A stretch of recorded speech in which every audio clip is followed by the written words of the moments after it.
What's up, YouTube? It's Pelfrey, and this is the Red Sea Reefer 250. Now, how many of you are similar to me in that you come home from work or from wherever you've been, you ask the wife, for instance, if you've been to work, you ask the wife, you have a good day, talk to the kids for a minute, and then you look directly at the tank. I'm sure we all do. I mean, what point is having a tank and not paying attention to it? So, I'm not as concerned about it these days, but when I was starting it up, I was all over it. I was all over what was going on with the tank. And now it's probably once a week that I open up the cabinet to the Red Sea Reefer.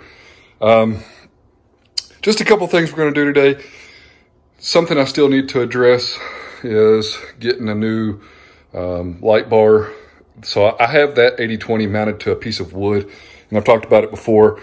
Just because this long piece is a 48-inch piece, and if I would have gone over 48 inches, the shipping on it was just going to be ridiculous. So I mounted it to a board, and I think that board's warped now, so I really need to pull that out. But the lights also need to be cleaned. They're a little dusty.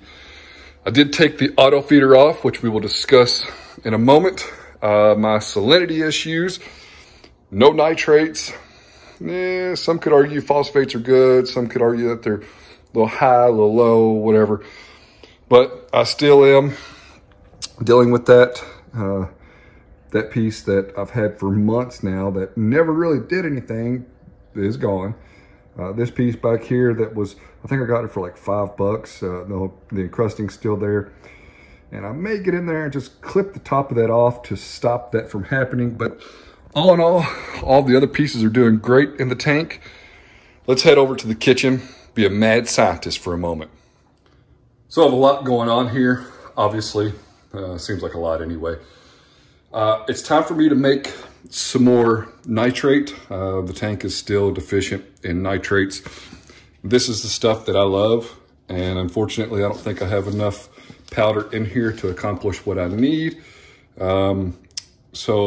It's a good bit amount, but I got this from greenleafaquariums.com, so I'm definitely going to have to order some more of that. As I walk around here real quick, I'm looking at the aquariumcalculators.com for dosing.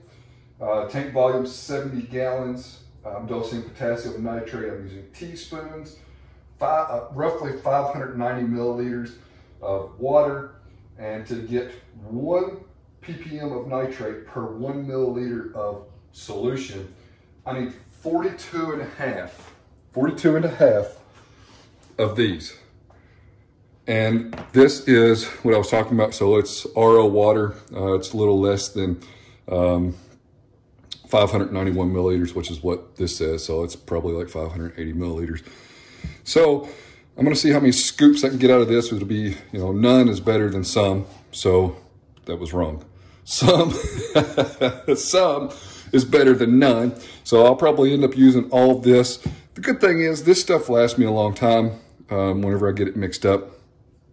So I'll get some nitrates going. And I've still been adding it to my ATO container just because it seems like it's a great idea. Tank's constantly getting dosed, so why not?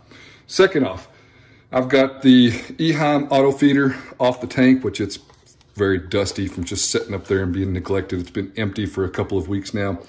Very great auto feeder, silent. The reason that I'm even discussing this with you is because you can see I have the slide open. I don't even know what that is, 1/8 of an inch maybe.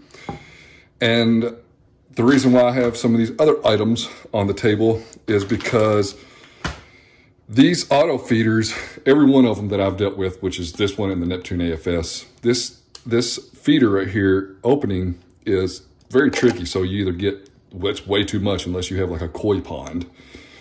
And then that's way too little unless you're going to just constantly dose a powdered substance. So what I found is you got to finesse this the best you can to try to get a decent opening.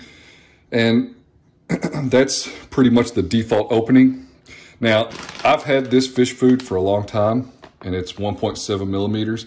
I keep it in the refrigerator. I bought 1 pound of it from Bulk Reef Supply long time ago, long time ago.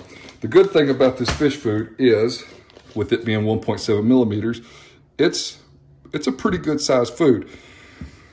Now, the reason that I'm talking about this is because I got this at some point whenever I bought some random fish tank equipment off of a guy online, or locally, sorry. But you see how fine this fish food is? It's good fish food. This Sustainable Aquatics hatchery diet is really good food. But I don't like to put it inside of here because if you look at the size of this pellet, I don't know if it tells you on the 0.5 millimeter, which is tiny. I don't even know if I can get a clear picture here of the different sizes. I mean, it's almost like a dust. So 1.7, 0.5.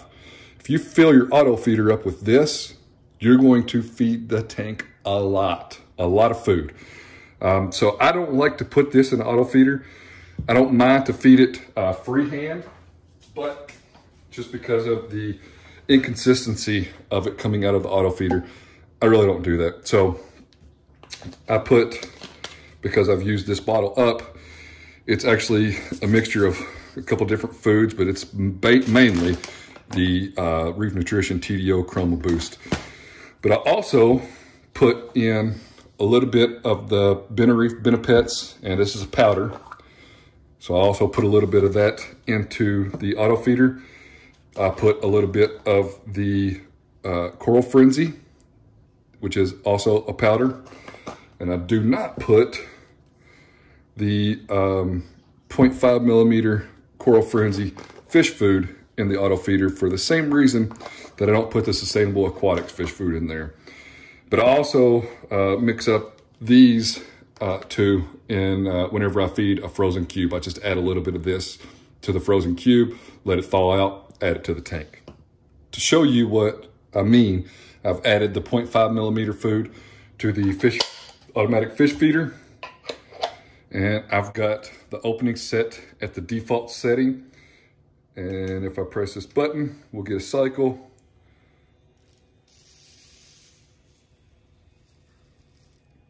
Do you want to dump that much food into your fish tank? I sure don't. So now I've added the 1.7 millimeter fish food to the fish feeder, and I spilled a bunch of the small fish food. So yeah, kind of aggravating. I wish I'd have kept the camera on for that one, but I did not. So now we have 1.7 millimeter fish food in here, and let's see what results we get from it. That right there is almost a perfect amount. And I say almost, so I basically have this thing programmed to run 2 cycles. So it'll run that cycle, and I believe it's a minute later, it'll run another cycle and feed the fish. Again, you might want to go back a couple seconds and see how much of this food it dumped into the tank. And then I've literally got it laying everywhere up here. I've got to clean this mess up. I've left the 1.7 millimeter fish food in here. I've added some of the Benepets, Benereef, and the Coral Frenzy in there. The lighter color stuff is the Benepet stuff. The left side is the Reef Frenzy. Did I say that correctly? Yes, Coral Frenzy. The good thing about this also is because this will rotate, it'll also mix up the powder. So I don't have to do that myself. My mess is still here, but I did add all of the potassium nitrate to this bottle. And part of the reason that I left the water volume lower is because obviously it's a salt, so it will fill up the bottle a little bit. But I got 13 teaspoons in here, which will raise the tank 0.31 nitrates per 1 milliliter of solution added. So just needs a good shake. I'm gonna have to order some more of that potassium nitrate. Just needs a good shake. And then we're good to go. Good to put it into use in the tank. And like I said, this will last me a while. It doesn't, a little bit goes a long way. Now time to clean up the mess with some Lysol wipes before anybody gets home and sees the mess that I've made. Done this before with the auto feeder, but I figured I'd try it again. And I do have a power head in the return section. So I'm going to leave it on the sump for a little while, see what happens. I did a test run off video. a little lightning storm right there. And everything worked great. The other reason why we're in the sump area is because I halfway inspired myself from my last video. And I don't know if you could see this in the frame, but the water level is a little high in this section. And it's because I started using the pinky floss again. And look how nasty this stuff gets. Could you imagine how much crap I could get out of the tank whenever I stir up the microalgae? And I just have pieces cut that aren't perfect, but they fit in there. Whenever I do this, the return section will flood a little bit, but then as the new floss settles in, the return section will kind of settle out again. And I don't run floss very often, just a couple times a year probably, but I figured right now is a pretty good time to do it. As you can see from the last video, which was a week ago, the microalgae is poking out of the water again. And this $30 light is absolutely amazing. Macro power is dosing. It's come down a little bit, so that's good. Kalk washer is still dosing. I still do need to get another 3D printed mount for the Kamoer so I can mount it and get it off of this box situation. These are the pieces that I told you about a second ago that I have cut up. Auto top off is, for the most part, topped off with nitrates in it. Nice piece of live rock down there. There's a couple pieces in this section. Thinking about getting rid of these pieces because I thought once upon a time I may use them again, but I'm never going to use them again.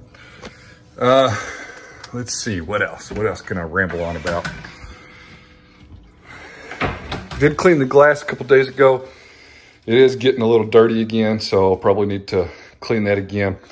And the Tunze strong care magnet with the metal scraper on it has been magnificent. As you can see, there's still all kinds of asterine and starfish in here. I probably need to get in here and start siphoning them out. But I really just want to get a harlequin shrimp and let it have a buffet. Now, with that said, I really don't have anything else to ramble on about. Appreciate you following along. Check out the website at pelfrey.net. Follow me on Instagram at pelfreysreef. And I'll catch you on the next one.